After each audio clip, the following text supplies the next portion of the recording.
പാപി എന്ന നിലയിൽ കുരിശിൽ മരിച്ച് പാപ ചുമട് വഹിച്ചു താൻ തലയിൽ. ഞങ്ങളുടെ പാപത്തിന്റെ ചുമട് വഹിച്ച് ഞങ്ങൾക്ക് വേണ്ടി മരിച്ചവനെ, ഉയർത്തവനെ, പിതാവിന്റെ സന്നദ്ധയിൽ പക്ഷപാതം ചെയ്യുന്നവനെ, മടങ്ങി വന്ന ദൂത സമൂഹത്തിൽ ഞങ്ങളെ പ്രതിഫലം തന്ന് ആദരിക്കുന്നവനെ ഞങ്ങൾ സ്തുതിക്കുന്നു. ഈ വചനത്തിന്റെ സത്യങ്ങളെ ഞങ്ങൾക്ക് വെളിപ്പെടുത്തി തന്ന ഞങ്ങളുടെ കർത്താവിന്റെ അളവറ്റ കൃപയ്ക്കായിട്ട് ഞങ്ങൾ സ്തോത്രം ചെയ്യുന്നു. ഞങ്ങളോട് സംസാരിക്കണമേ, വചനം വെളിപ്പെടുത്തി തരണമേ. യേശുവിന്റെ നാമത്തിൽ 1 പത്രോസ് 1-ാം 1-2 വാക്യം.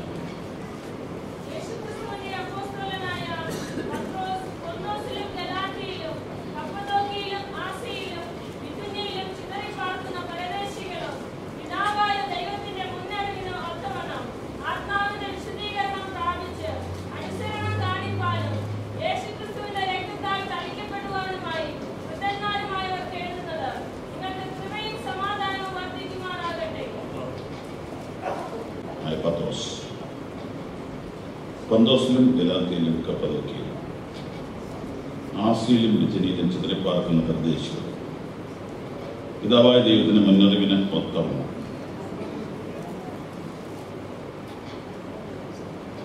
ആത്മാവിന്റെ വിശദീകരണം പ്രാപിച്ച് അനുസരണം കാണിക്കാൻ യേശുക്രിസ്തുവിന്റെ രക്തത്താൽ തളിക്കപ്പെടുവാൻ എഴുതുന്നു. വളരെ പുതിയതായിട്ട് വചനം കേൾക്കുന്നവർ കാണും. അവർക്ക് വേണ്ടി ഞാനൊന്ന് വിശദീകരിക്കാം. കർത്താവിൻ്റെ ശിഷ്യഗണത്തിൽ ഏറ്റവും ശ്രദ്ധിക്കപ്പെട്ട ഒരാളാണ് പത്രോസ്. അദ്ദേഹം ശ്രദ്ധിക്കപ്പെടാൻ കാരണം അദ്ദേഹത്തിൻ്റെ വിദ്യാഭ്യാസ കൂടുതലോ കൂടുതൽ സ്മാർട്ടായതുകൊണ്ടോ ഒന്നുമല്ല, കൂടുതൽ ഓപ്പൺ ആയതുകൊണ്ടാണെന്നാണ് എനിക്ക് തോന്നുന്നത്. പെട്ടെന്ന് എന്തുണ്ടെങ്കിലും പെട്ടെന്ന് പ്രകടിപ്പിക്കുന്ന ഒരു സ്വഭാവക്കാരനാണ് ഈ മനുഷ്യൻ. ഒരു സിമ്പിളാണ്, വളരെ സാധാരണ മനുഷ്യൻ. ഇദ്ദേഹം 2 ലേഖനങ്ങൾ എഴുതി തന്നു സഭയ്ക്ക്.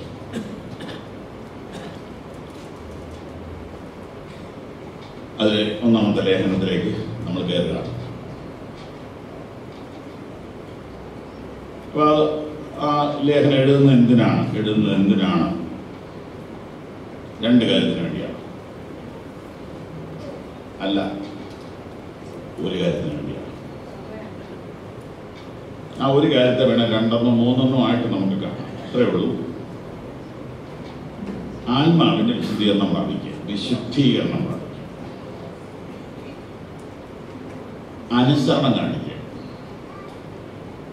തളിക്കപ്പെടുക. ഈ 3 കാര്യത്തിന് വേണ്ടിയിട്ടുണ്ട്. ഇത് 3 കൂടെ കൂട്ടിയ ഒറ്റ കാര്യമുള്ളൂ, വിശുദ്ധീകരണം പ്രാപിക്കാൻ വേണ്ടി എഴുതും. വിശുദ്ധീകരണം പ്രാപിക്കണമെങ്കിൽ തളിക്കപ്പെടണം. തളിക്കപ്പെട്ടാൽ പോരാ, അനുസരണം കാണിക്കണം.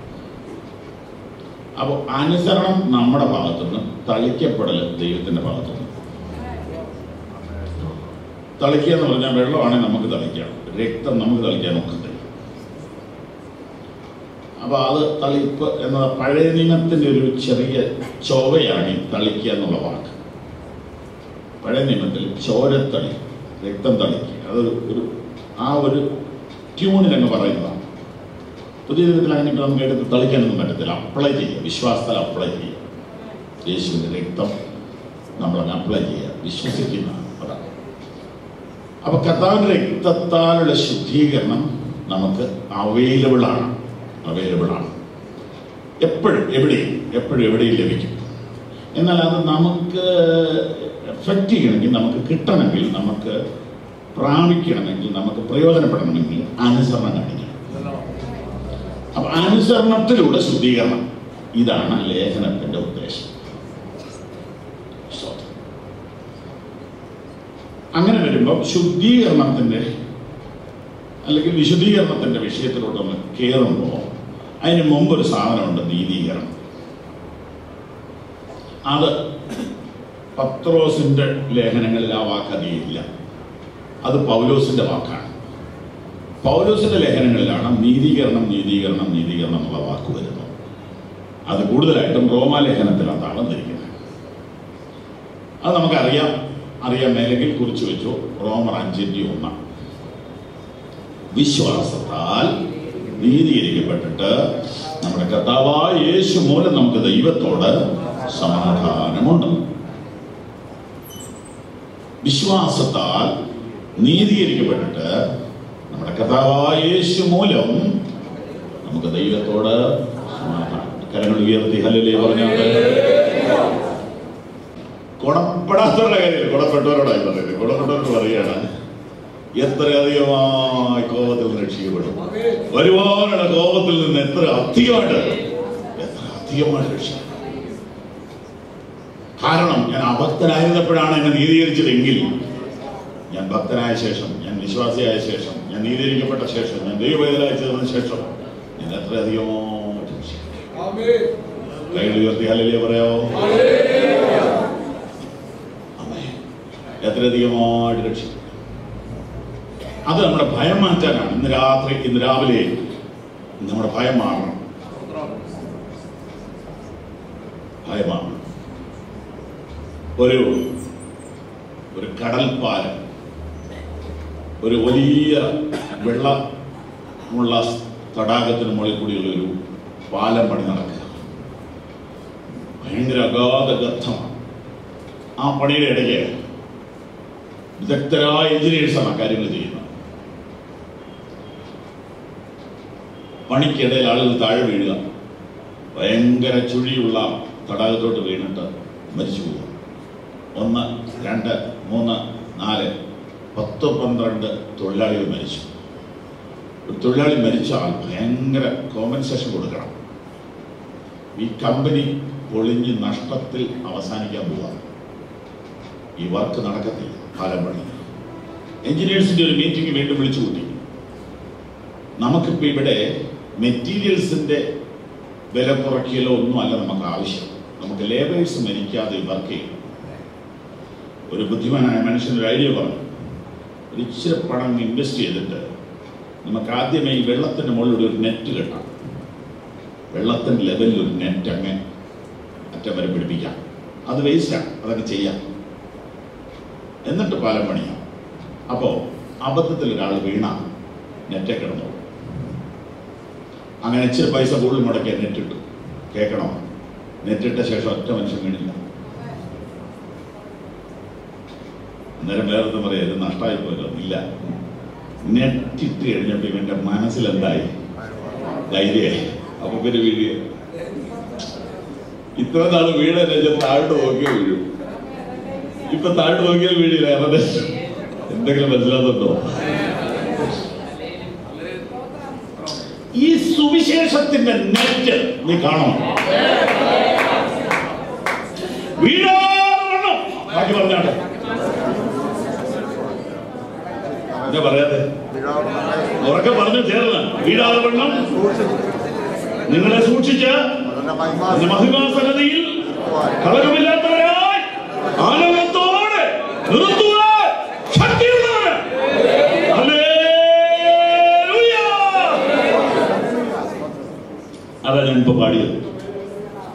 ആ കാൽവരി മലയിൽ കൊടുപ്പാവിയൻ നിലയിൽ കുരിശിൽ മരിച്ചു പാവച്ചുമട് വഹിച്ചു താത്തലയിൽ.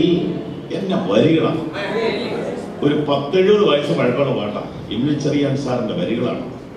ആ കാൽവരി മലയിൽ കൊടുപ്പാവിയൻ നിലയിൽ കുരിശിൽ മരിച്ചു പാവച്ചുമട് വഹിച്ചു താത്തലയിൽ. ആ കാൽവരി മലയിൽ കൊടുപ്പാവിയൻ നിലയിൽ കുരിശിൽ മരിച്ചു പാവച്ചുമട് വഹിച്ചു താത്തലയിൽ. ആമേൻ, ആമേൻ, ഹല്ലേലൂയ, ഹല്ലേലൂയ, ഹല്ലേലൂയ. ദൈവിക സംരക്ഷണത്തിന്റെ വലിപ്പം ഇന്ന് രാവിലെ ദൈവത്തിലെ നീ അറിയണം. ദൈവിക സംരക്ഷണത്തിന്റെ മതിൽ നീ കാണണം. ദൈവിക സംരക്ഷണത്തിന്റെ നെറ്റ് നീ കാണണം.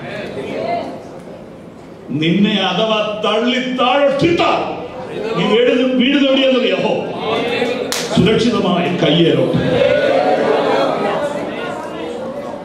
ഹല്ലേലൂയ, ഹല്ലേലൂയ, ഹല്ലേലൂയ, ഹല്ലേലൂയ, ഹല്ലേലൂയ. ഒരു പക്ഷെ കാലൊടിയുമായിരിക്കും, കൈയൊടിയുമായിരിക്കും, പക്ഷെ നരകത്തിൽ പോവുകയല്ല. കാല് കൈ ഒടിയണമെന്നൊന്നുമല്ല ഞാൻ ഈ പറഞ്ഞത്. നിങ്ങൾക്ക് ചൊവ്വേ മനസ്സിലാകാത്തതുകൊണ്ടാണ്. കർത്താവ് കുരുടന്റെ കണ്ണ് തുറന്നിട്ടുണ്ടോ? ഉണ്ട്. കർത്താവ് തൊട്ട് ഏതെങ്കിലും ജോലി സൗഖ്യമാകാതെ പോയോ? ഇല്ല. പക്ഷെ കർത്താവ് സ്വർഗ്ഗരാജ്യത്തെ കുറിച്ച് പറഞ്ഞ ഒരു വാക്യം ശ്രദ്ധിക്കണം. നിന്റെ കണ്ണ് നിനക്ക് ഇറച്ചി വരുത്തുന്നെങ്കിൽ ഇത് രണ്ടും കൂടി എങ്ങനെ നോക്കുന്നത്? കണ്ണിങ്ങനെ സൗഖ്യമാക്കിക്കൊണ്ടിരിക്കുക ഒരു വശത്ത്, ഒരു അസുഖമില്ലാത്തോട് പറയാം കണ്ണ് നീ ഒരു കത്തി എടുത്തിട്ട് കർത്താവിനെ വിളിച്ചിട്ട് ഇന്റർവ്യൂ നടത്തുന്നത്. എന്തോ ഈ പറയുന്നത്? ഞങ്ങൾ കണ്ണ് സൗഖ്യമാവുമല്ലോ എന്ന് ആളുകളെ വിളിച്ചു കൂട്ടിക്കൊണ്ടിരിക്കും. അന്നേരം ഇങ്ങനെ ഒരു സ്ഥലത്ത് സൗഖ്യമാക്കുക, ഒരു സ്ഥലത്ത് കത്തി എടുത്ത് ചൂന്നെറിയുക. നല്ല മനസ്സിലാകുന്നുണ്ടോ?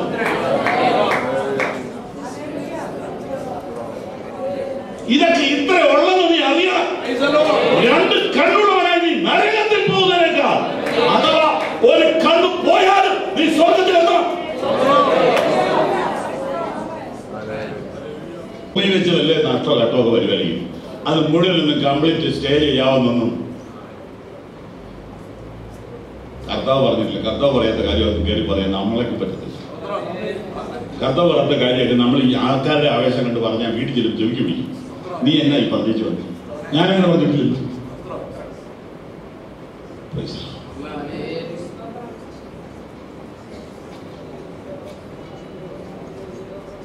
രോഗമോ ദുഃഖമോ പ്രയാസമോ ഒക്കെ ഇടയ്ക്കൊന്ന് വന്നോട്ടെ.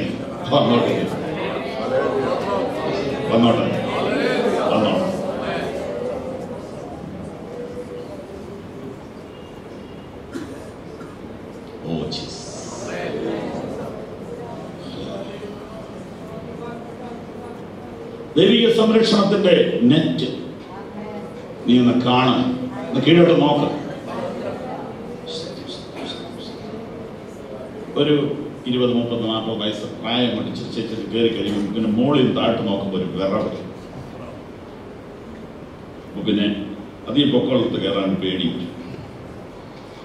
വിശ്വാസത്തിന്റെ ഓരോ സ്റ്റെപ്പും മുകളിലോട്ട് കയറി വന്നിട്ട് നീ താഴോട്ട് നോക്കുമ്പോൾ നിനക്കൊരു കൈ കാണാം, സുരക്ഷിതമായ ഒരു കൈ കാണാം. നീ വീഴുകയില്ല, വീണാലും നിന്നെ താങ്ങുവാൻ തുളയ്ക്കപ്പെട്ട കൈകളുമായി ഒരുത്തൻ താഴെ നിൽക്കുന്നു. എന്തൊരു സുരക്ഷിത, എന്തൊരു ഗ്യാരണ്ടി! ഇത്ര നല്ലവനാം പ്രിയ